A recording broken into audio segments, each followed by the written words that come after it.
with the esteemed Reverend Billy Gibbons. It was just me and him. We were eating spaghetti at Maggiano's.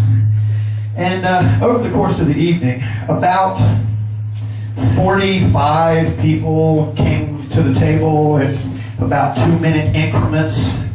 And literally, we couldn't eat because every 2 minutes somebody was coming up and they would always say the same thing.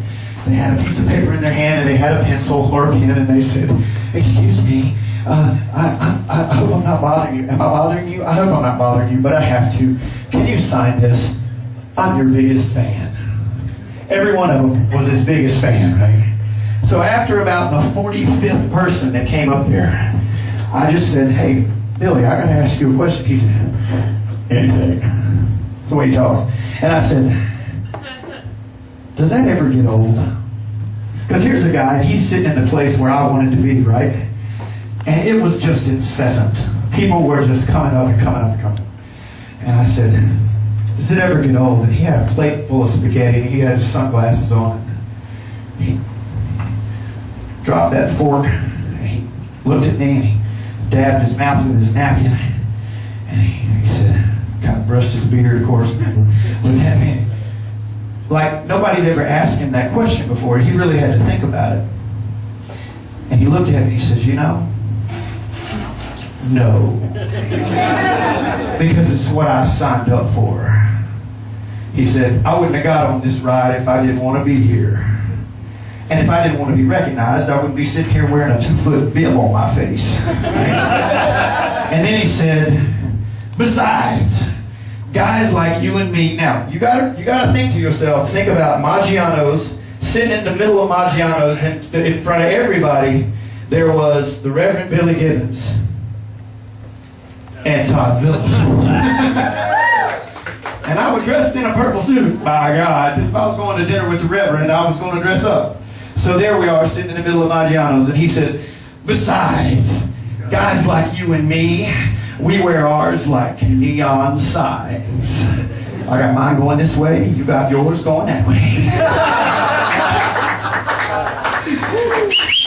He said, "I'm the luckiest guy in the world, so if I'm going to sit here with you, and these people are going to come up, and because they look at us, and they think I got to go talk to them fellas, well, that's on us, not on them, right?" And I said, "Yeah, Billy, you're right." And then a friend of mine said, when I told him that story, he said, "You need to write that song." Ladies and gentlemen, this song is called Neon Sign.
Phil Kelly, y'all.